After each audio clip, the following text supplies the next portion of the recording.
Bismillahirrahmanirrahim. Assalamualaikum warahmatullahi wabarakatuh.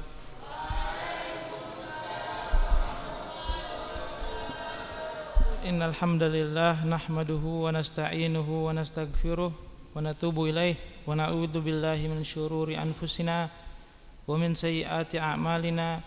Man yahdihillahu fala mudhillalah wa man yudlilhu fala hadiyalah.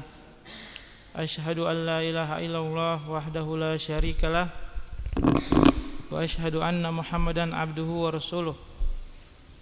Qala Allah Ta'ala fi kitabihil karim ba'dan a'udzu billahi minasyaitonir rajim. Yarfa'illahu alladhina amanu minkum walladhina utul ilma darajat.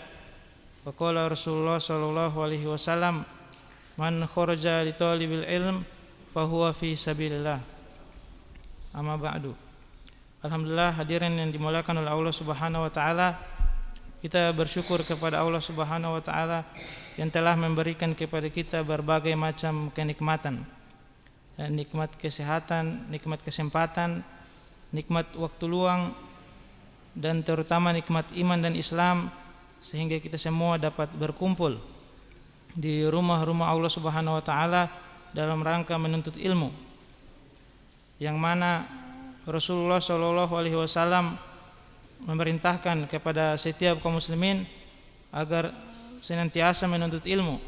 Dalam hadisnya disebutkan, talabul ilmi faridatun ala kulli muslim.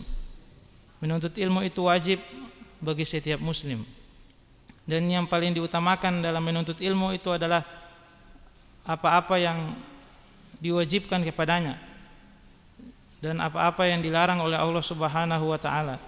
Karena itu merupakan hal-hal yang paling penting untuk diketahui. Karena Allah Subhanahu wa taala menurunkan Al-Qur'an dengan perintah dan larangan. Dan perintah Allah Subhanahu wa taala ada yang wajib dan ada yang sunnah. Dan larangan Allah Subhanahu wa taala itu juga ada yang makruh dan ada yang haram. Maka Allah Subhanahu wa taala memerintahkan kepada kita agar belajar, ya.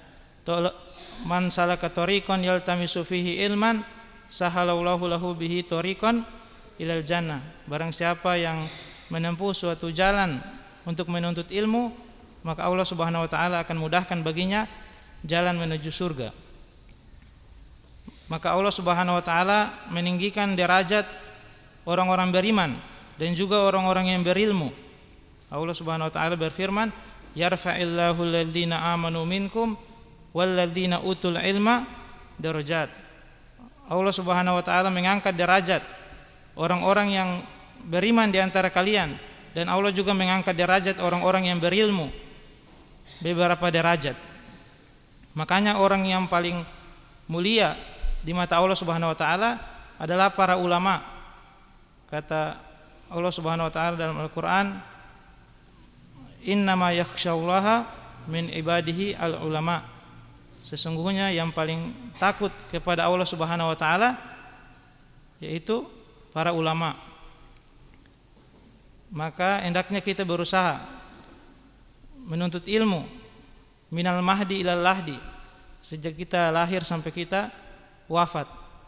Dan itulah yang dikatakan oleh Imam Ahmad ketika beliau masih senantiasa menuntut ilmu hadis di hari tua. Maka orang-orang pun menanyakan kepadanya, maka dia berkata, minal mahdi ilal lahdi, menuntut ilmu itu dari lahir sampai wafat.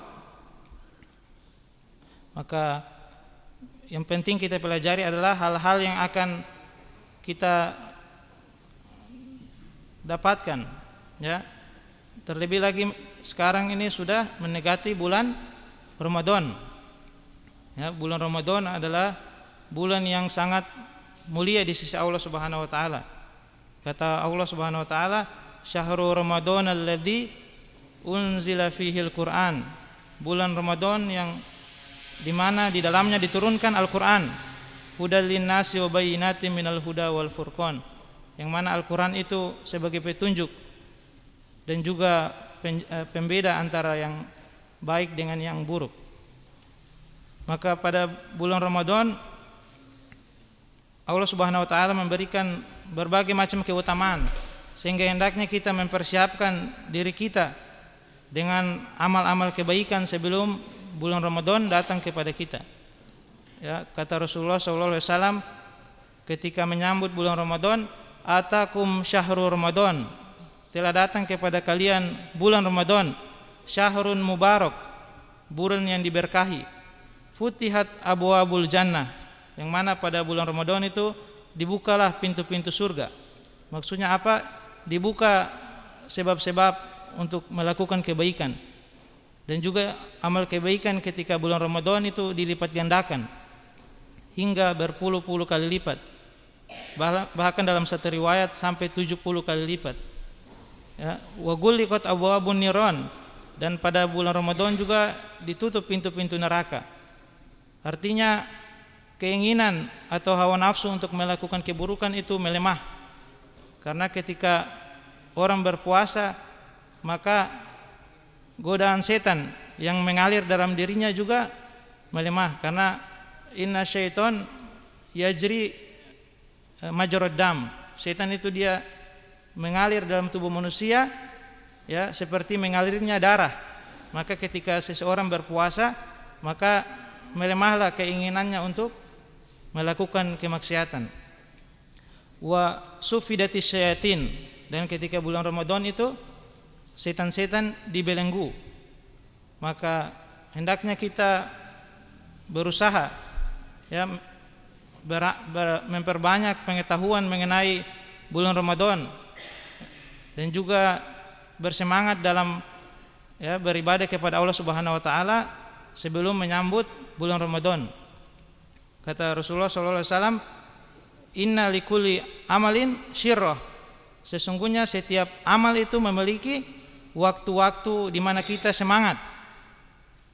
Maka manfaatkanlah kesempatan atau momentum yang dapat membuat kita semangat itu.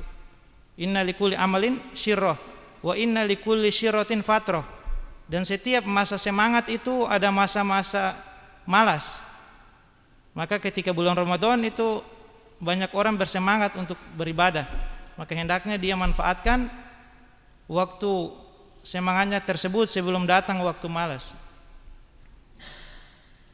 Makanya kata Rasulullah SAW, manfaatkanlah yang 5 sebelum datang yang 5. Ya, masa mudamu sebelum datang masa tuamu, kemudian masa sehatmu sebelum datang masa sakitmu, masa luangmu sebelum datang masa sibukmu. Maka hendaknya kita berusaha ya di bulan Sya'ban ini memperbanyak amal kebaikan, membiasakan melakukan amal-amal kebaikan sebelum masuk pada bulan Ramadan.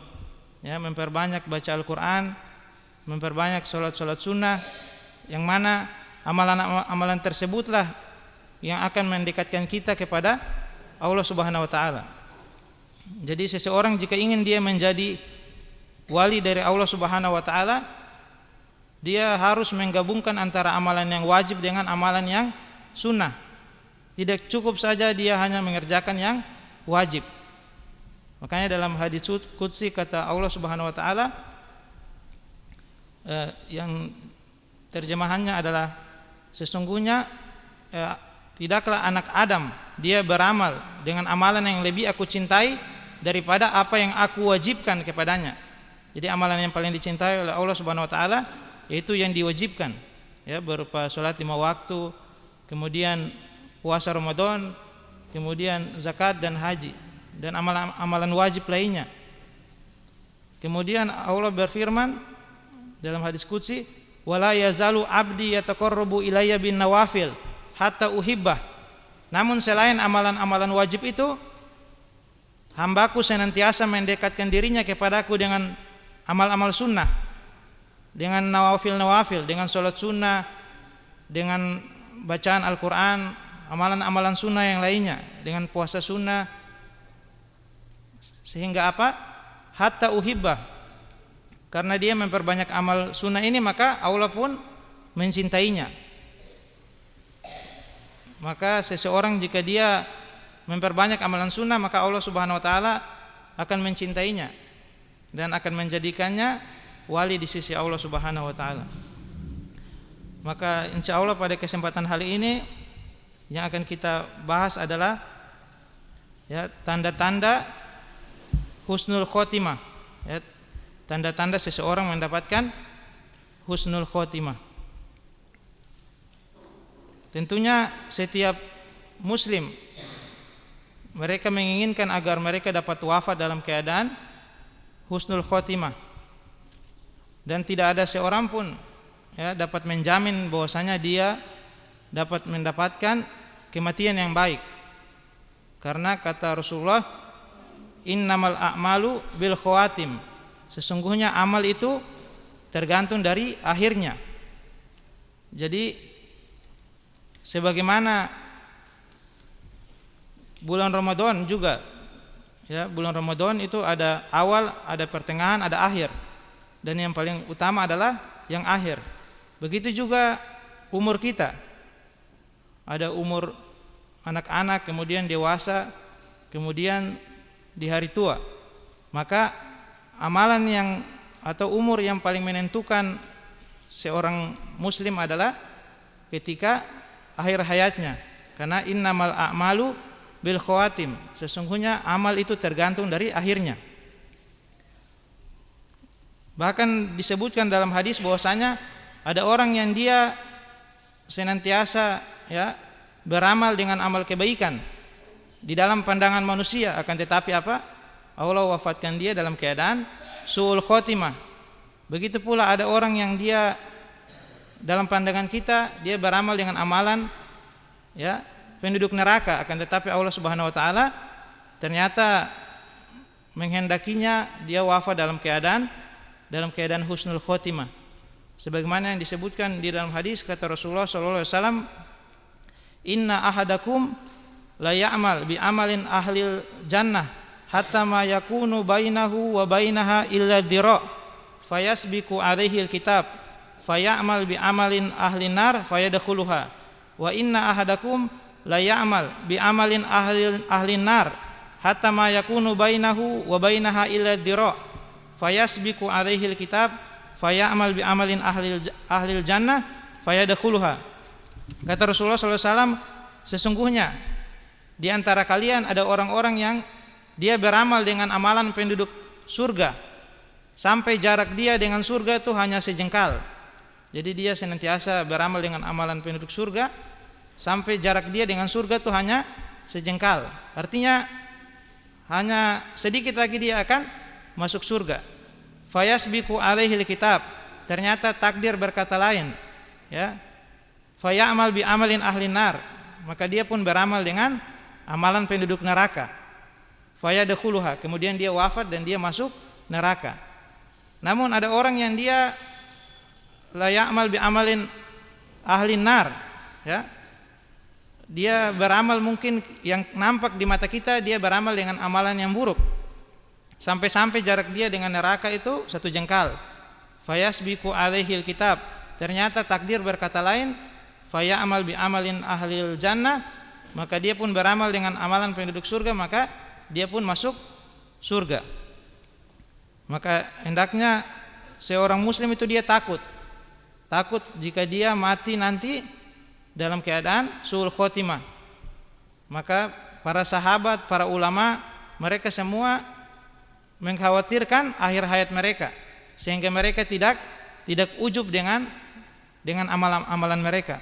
Sebagaimana disebutkan dalam riwayat bahwasanya Umar bin Khattab ketika dia mau wafat, orang-orang banyak yang memujinya, akan tetapi dia pun memarahi orang-orang tersebut dan dia berkata, waditu alayya kanafan la li wala alayya, aku berharap agar aku tidak, anggap saja aku tidak dapat apa-apa, tidak masuk surga, tidak masuk neraka. Itu kenapa? Karena Umar bin Khattab takut bertemu dengan Allah Subhanahu wa taala. Dia mengkhawatirkan dirinya ketika bertemu Allah Subhanahu wa taala. Maka hendaknya seseorang senantiasa istiqomah dalam ketaatan kepada Allah Subhanahu wa taala sampai dia wafat. Karena dia tidak mengetahui kapan Allah Subhanahu wa taala akan mencabut nyawanya. wa ma tadari nafsum madza taksibu ghadan wa ma tadari nafsum bi ayyi ardin tamut. Seseorang dia tidak mengetahui apa yang akan dia lakukan besok hari, dan seseorang juga dia tidak mengetahui di mana dia akan wafat. Ya, kata para ulama, di mana dia akan wafat dan bagaimana caranya dia wafat. Apakah dia akan wafat dalam keadaan husnul khotimah atau suul khotimah? Ya. Padahal Umar bin Khattab radhiyallahu anhu, Allah Subhanahu wa taala telah menjamin dia akan masuk ke dalam surga. Sebagaimana kata Rasulullah, Umar fil jannah. Sesungguhnya Umar itu dia di surga. Bahkan kata Rasulullah SAW, masalaka syaiton fajan illa masalaka Umar fajan illa salaka syaiton fajan goiroh. Tidaklah Umar dia melewati satu jalan kecuali syaitan akan melewati jalan yang lain. Saking kuatnya imannya Umar radhiyallahu anhu. Akan tetapi dia tetap mengkhawatirkan akhir hayatnya. Maka hendaknya cara terbaik, ya, seseorang dapat wafat dalam keadaan husnul khotimah yaitu dengan dia istiqomah, ya, beristiqomah dalam ketaatan kepada Allah Subhanahu wa taala. Maka di sini disebutkan tentang tanda-tanda seseorang mendapatkan husnul khotimah. Ya, disebutkan di sini yang pertama di dalam kitab Al-Janaiz bahwasanya ada sebuah hadis dari Buraidah radhiyallahu anhu, bahwasanya dia menyebutkan salah satu ciri seseorang mendapatkan husnul khotimah yaitu sebagaimana disebutkan dalam riwayat, al-mu'minu yamutu bi araqil jabin, yaitu orang mukmin dia wafat dengan apa? Dengan keringat di dahinya. Jadi salah satu ciri husnul khotimah yaitu dengan wafat kemudian mengalir dari dahi keringat. Ya. Al-mu'minu yamutu bi'arqil jabin. Seorang mukmin itu meninggal dengan keringat di dahinya. Hadis riwayat Tirmizi, Nasai dan Ibnu Majah. Adapun penjelasan dari hadis ini ada dua hal, ya, kata para ulama. Yang pertama, orang mukmin ketika dia wafat maka akan keluar dari dahinya keringat. Dan itu adalah alamatul khairi indal maut. Itu adalah tanda kebaikan ketika dia wafat. Dan sebagian ulama juga berpendapat ibaratun an syiddatil maut. Itu tanda bahwasanya orang mukmin itu dia mengalami kesulitan atau kesakitan ketika dia wafat. Karena tujuannya adalah untuk, ya, mengampuni dosa-dosanya.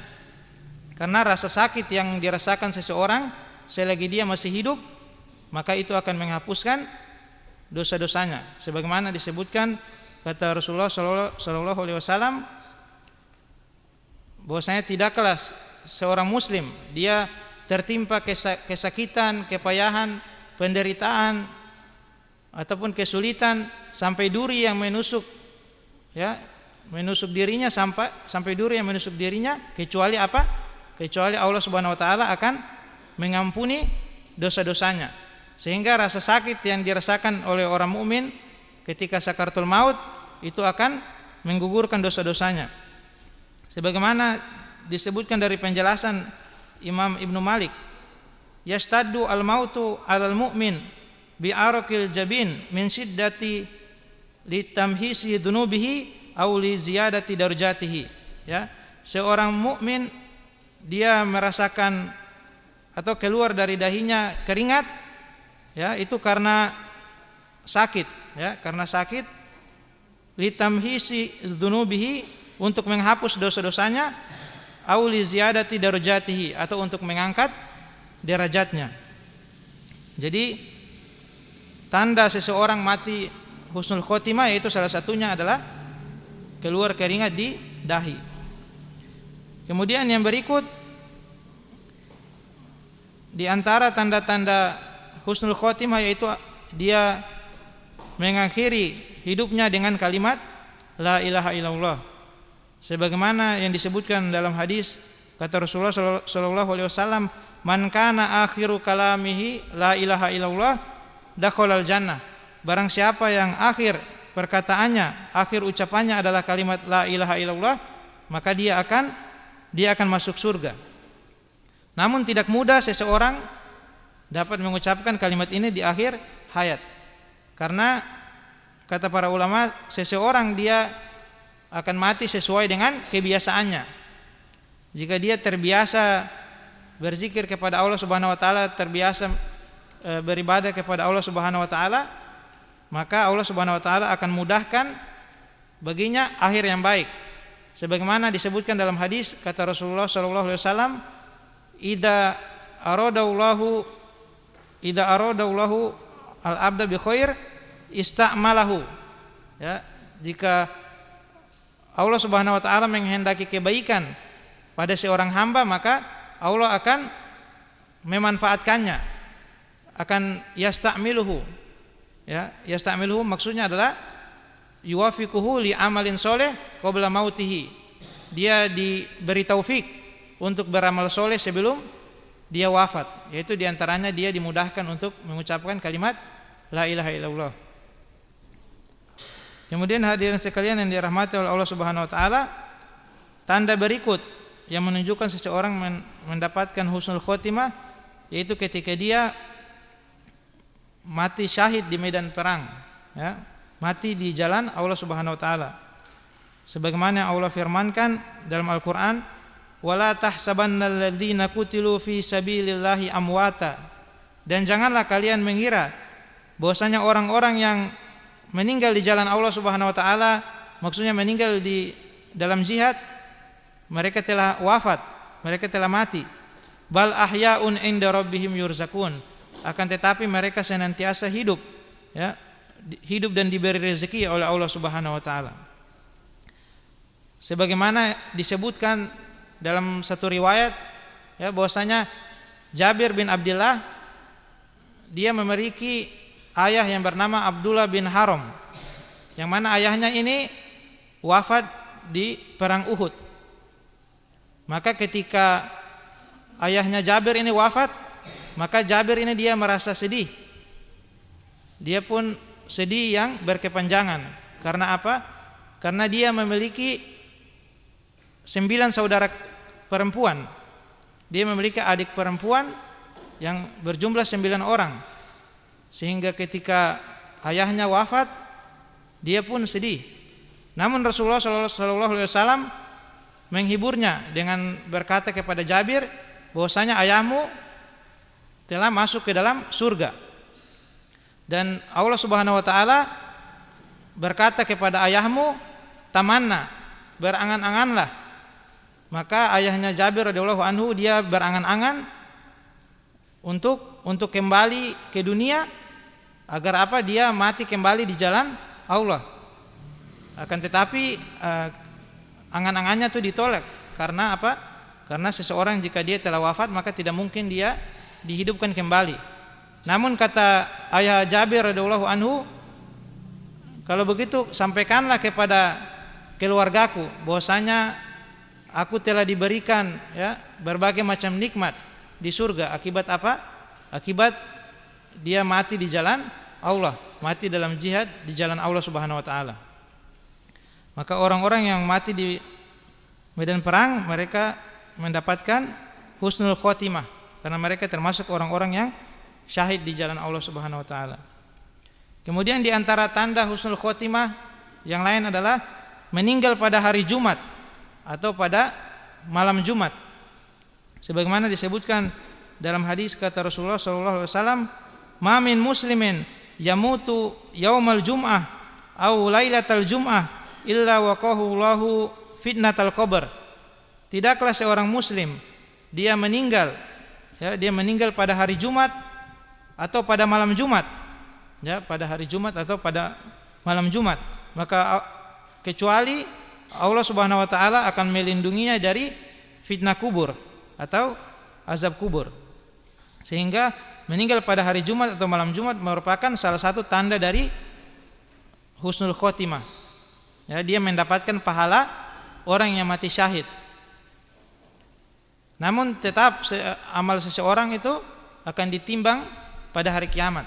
Namun dia mendapatkan keutamaan khusus, yaitu mati syahid. Sebagaimana kata Rasulullah, orang yang meninggal pada hari Jumat dia akan terhindar dari azab kubur. Kemudian juga di antara tanda husnul khotimah yaitu meninggal karena penyakit taun. Ya, sebagaimana yang kita ketahui bahwasanya taun ini adalah wabah penyakit yang mana Allah Subhanahu wa taala mengazab umat-umat terdahulu dengan taun. Jadi umat-umat terdahulu mereka ketika kufur atau bermaksiat kepada Allah, Allah Subhanahu wa taala mengazab mereka dengan wabah taun. Namun taun untuk umat Rasulullah sallallahu alaihi wasallam itu adalah dihitung pahala syahid. Sebagaimana kata Rasulullah, at-taun syahadah likulli muslim. Taun atau wabah penyakit itu adalah dihitung pahala syahid bagi setiap muslim.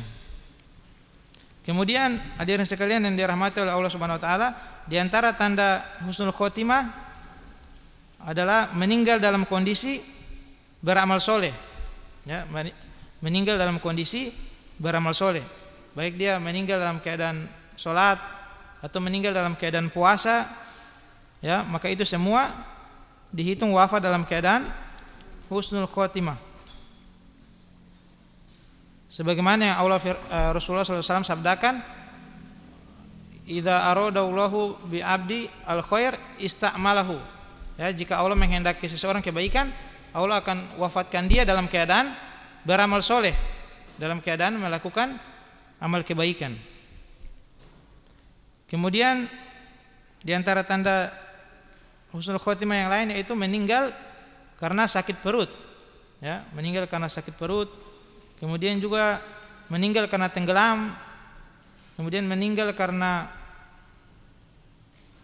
terbakar, ya, meninggal karena tertimpa reruntuhan, maka itu semua dihitung syahid atau dia mendapatkan keutamaan mati syahid. Sebagaimana disebutkan dalam hadis kata Rasulullah sallallahu alaihi wasallam, asyuhada'u khamsun. Asyuhada'u khamsatun. Orang yang mati syahid itu ada 5. Al-mat'un, ya, al-mat'un wal mabtun wal goriq wa sahibul hadmi wa syahid fi sabilillah. Ya, orang yang mendapatkan wabah penyakit, orang yang sakit karena perutnya, entah itu dia meninggal karena melahirkan atau meninggal karena sakit perut yang lain, ya, maka dia mendapatkan pahala syahid. Kemudian wal goriq, orang yang meninggal dalam keadaan tenggelam. Wasahibul hadam, dan orang yang tertimpa reruntuhan. Dan sebagian ulama mengkiaskan juga orang yang terkena kecelakaan. Wasyahidu fi sabilillah, dan orang yang meninggal di jalan Allah Subhanahu wa taala. Maka orang yang mati syahid itu ada banyak. Namun level yang paling tinggi adalah mati di jalan Allah Subhanahu wa taala. Adapun orang yang mati syahid karena sakit perut atau tenggelam atau terbakar, maka mereka mendapatkan pahala syahid. Namun mereka tetap wajib untuk dimandikan, kemudian dikafani dan juga disolatkan. Kemudian juga orang yang meninggal karena membela hartanya atau membela agamanya atau membela harga dirinya, maka mereka juga dihitung pahala syahid. Kata Rasulullah SAW, man qutila duna malihi fahuwa syahid. Barang siapa yang meninggal karena membela hartanya, maka dia syahid. Dan barang siapa yang meninggal karena membela agamanya, maka dia juga syahid. Wa man qutila duna damihi irdihi fahuwa syahid. Dan barang siapa yang meninggal karena membela harga dirinya, maka dia juga syahid. Maka orang yang mati syahid, ya, dia mendapatkan keutamaan khusus. Namun tetap, ya, sebagaimana disebutkan, dia akan ditimbang pada hari kiamat.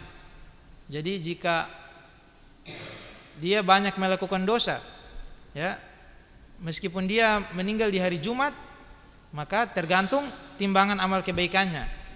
Jika dia lebih banyak dosanya daripada pahala syahidnya, maka dia akan celaka.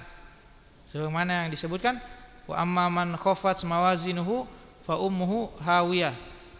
Barang siapa yang amal timbangannya ringan pada hari kiamat, maka tempatnya adalah neraka hawiyah. Kemudian hadirin sekalian yang dirahmati oleh Allah Subhanahu wa taala, itu merupakan tanda-tanda seseorang mendapatkan husnul khotimah. Kemudian tentunya untuk mendapatkan husnul khotimah ada sebab-sebab yang bisa kita jadikan wasilah untuk kita dapat diwafatkan oleh Allah Subhanahu wa taala dalam keadaan husnul khotimah. Ya, di sini disebutkan di antaranya dengan memperbanyak doa.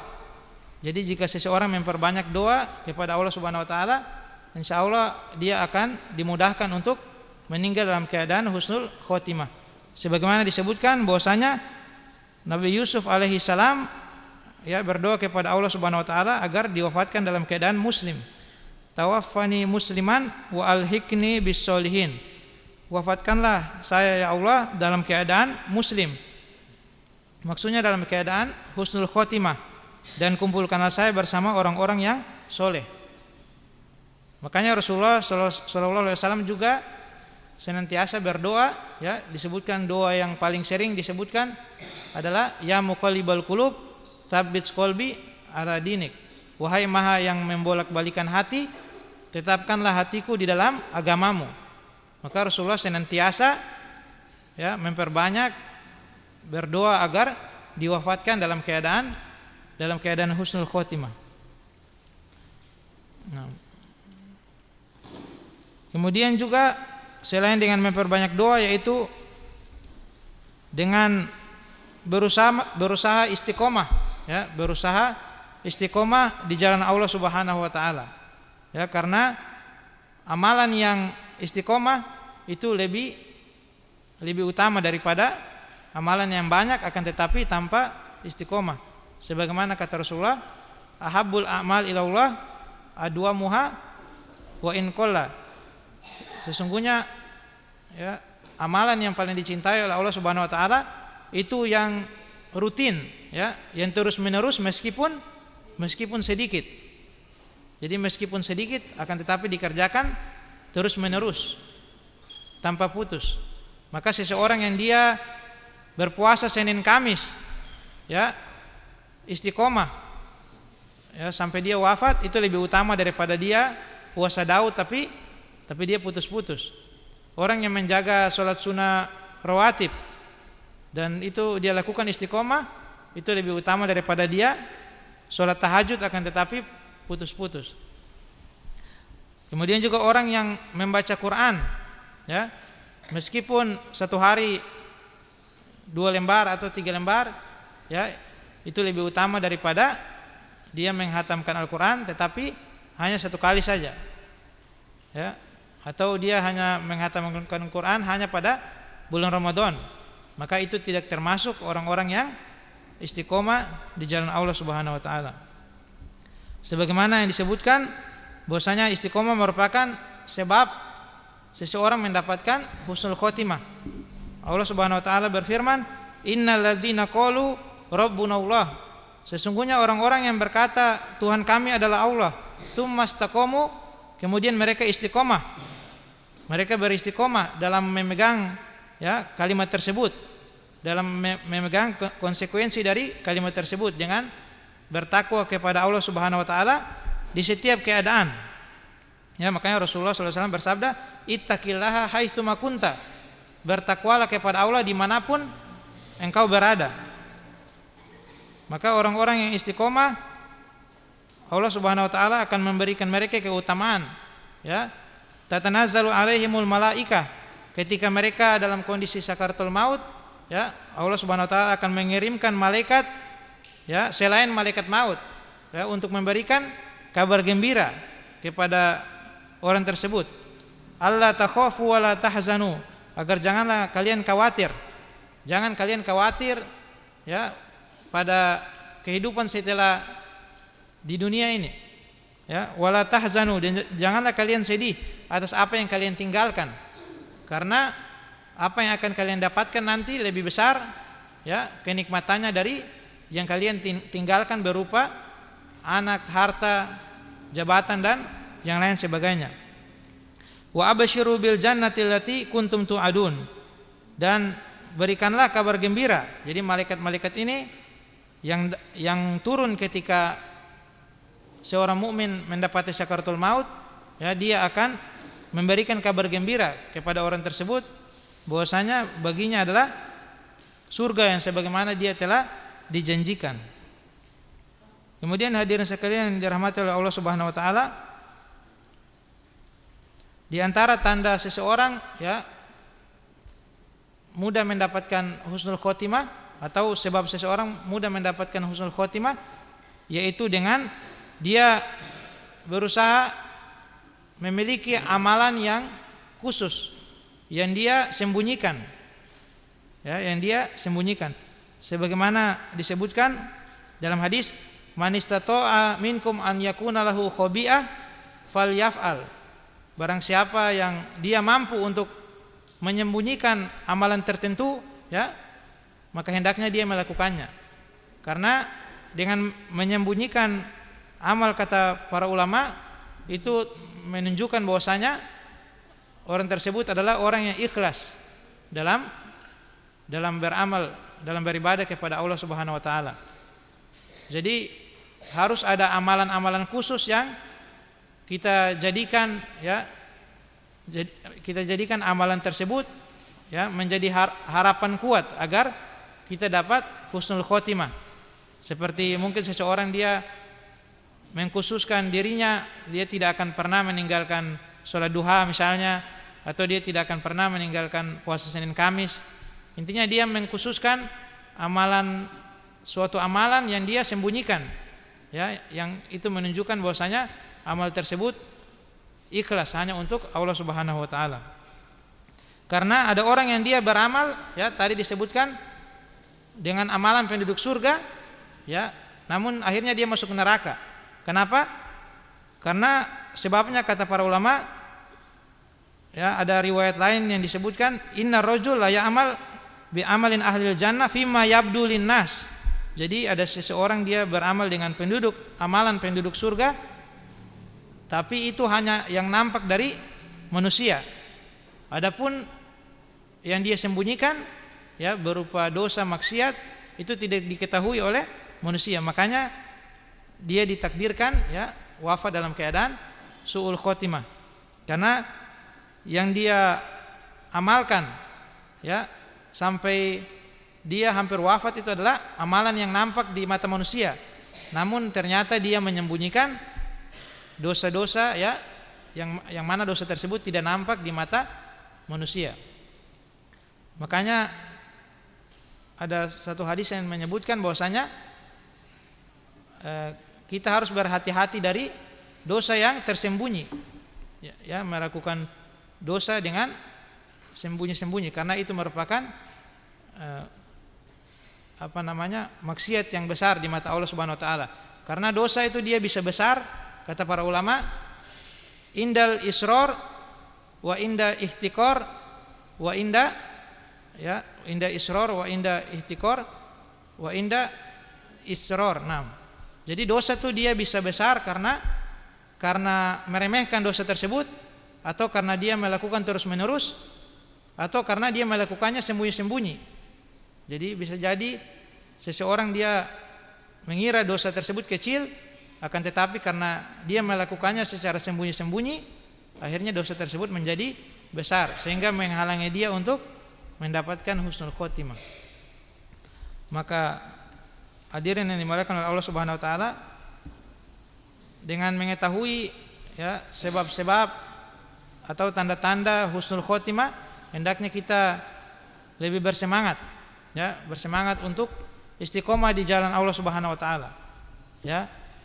Kata Allah Subhanahu wa taala, wasari'u ila magfiratin mir rabbikum wa jannatin 'arduhas samawati wal ard uiddat lil muttaqin. Bersegeralah kalian menuju ampunan Allah Subhanahu wa taala dan surga yang luasnya seluas langit dan bumi, yang mana itu disiapkan untuk orang-orang yang bertakwa kepada Allah Subhanahu wa taala. Mungkin itu saja yang bisa disampaikan, kurang lebihnya mohon maaf. Wabillahi taufiq wal hidayah. Wassalamualaikum warahmatullahi wabarakatuh.